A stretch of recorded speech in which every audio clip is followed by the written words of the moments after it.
Hello everyone. இன்றைக்கி ரொம்ப டேஸ்டான ஹெல்த்தியான பட்டாணி எப்படி செய்கிறதுன்னு தான் பார்க்க போகிறோம். முதல்ல பட்டாணிக்கு தேவையான காய்கறியெல்லாம் நான் கட் பண்ணி வச்சுருக்கேன். நான் இன்றைக்கி 3 பெரிய வெங்காயம், 3 பெரிய தக்காளி, 2 பச்சை மிளகாய், 4 பல் பூண்டு கட் பண்ணி வச்சுருக்கேன்.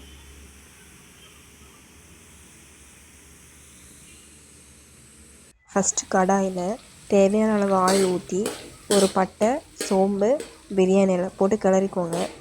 நான் பட்டை எல்லாம் போடும்போது கொஞ்சம் வீடியோ எடுக்க மறந்துட்டேன். நெக்ஸ்ட்டு கட் பண்ணி வச்ச பெரிய வெங்காயத்தை போட்டு வெங்காயம் நல்லா பொன்னிறம் ஆகிற வரைக்கும் வதக்கிக்கோங்க.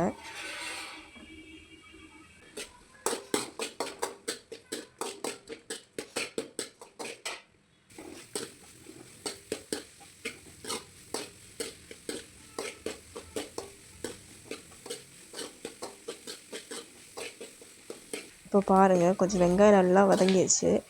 இப்போது இது கூட நம்ம கட் பண்ணி வச்ச தக்காளியை உள்ளே சேர்த்துக்கோங்க.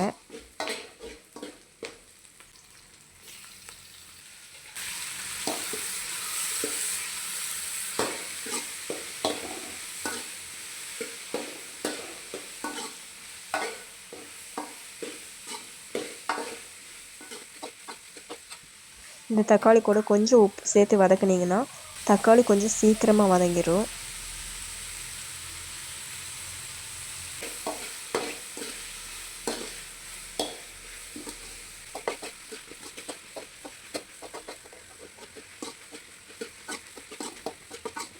இப்போது இது கூட பூண்டு சேர்த்து வதக்கிறேன்.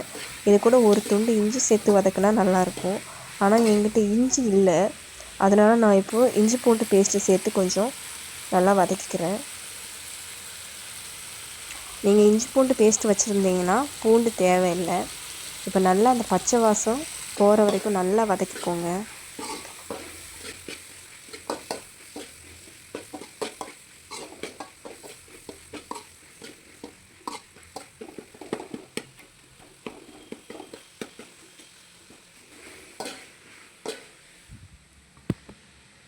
இப்போ பச்சை மிளகாய் சேர்த்துக்கோங்க.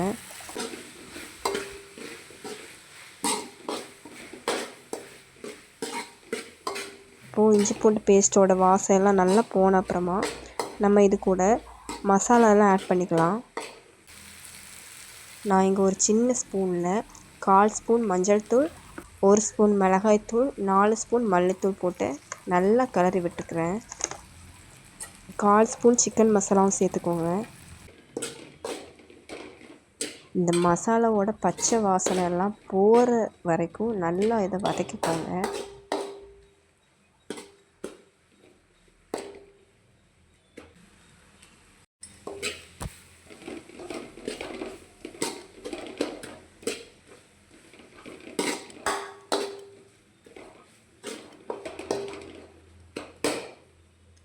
இப்போ இந்த மசாலாவோட பச்சை வாசனைலாம் போயிடுச்சு. இப்போ நான் தேவையான அளவு கொஞ்சம் தண்ணி ஊற்றிக்கிறேன்.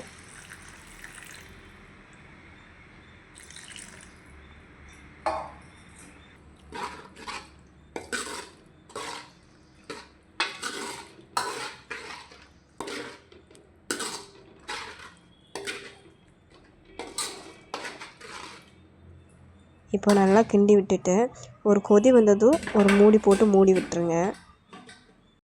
இப்போது நான் ஒரு 1/4 கிலோ பட்டாணியை நைட்டு ஃபுல்லாக ஊற போட்டு குக்கரில் ஒரு 3 விசில் வர்ற வரைக்கும் எடுத்திருக்கேன். குக்கரில் நீங்கள் வைக்கும்போது கொஞ்சமாக சால்ட்டு, கொஞ்சம் மஞ்சப்பொடி போட்டு வேக வச்சுக்கோங்க. இப்போ நீங்கள் தண்ணியெல்லாம் ஊற்றி வேக வச்சுருக்கீங்கள்ல, அந்த மசாலா கூட இந்த பட்டாணியை போட்டு கிளறி விட்டுக்கோங்க.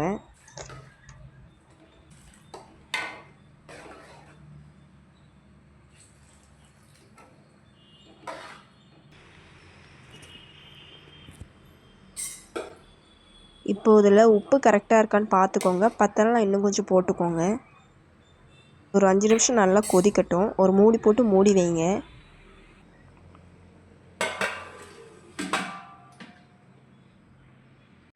இப்போது நான் ஒரு பாதி மூடி தேங்காய் எடுத்து நல்லா திருவிக்கிறேன். சில பேர் பட்டாணிக்கு தேங்காய் சேர்க்க மாட்டீங்க, ஆனால் தேங்காய் சேர்த்து பாருங்கள், ரொம்ப டேஸ்ட்டு கூட்டி கொடுக்கும்.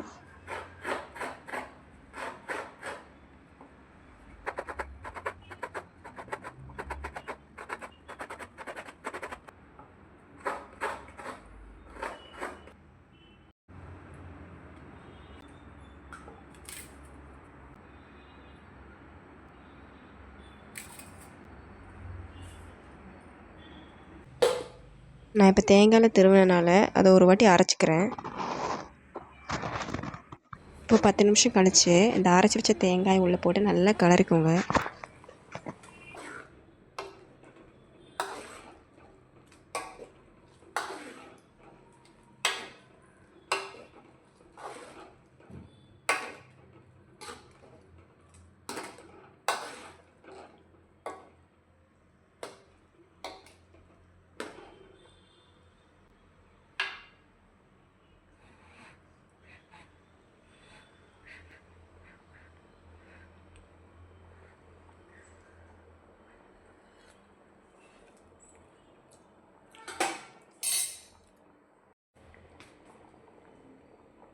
இவ்வளோதான். நீங்கள் 2 நிமிஷம் கழிச்சு இதை எடுத்திங்கன்னா பட்டாணி குழம்பு அருமையாக ரெடி ஆகிடுச்சு. கண்டிப்பாக எல்லோரும் ட்ரை பண்ணிவிட்டு எப்படி இருக்குன்னு சொல்லுங்கள். டாட்டா, பாய்.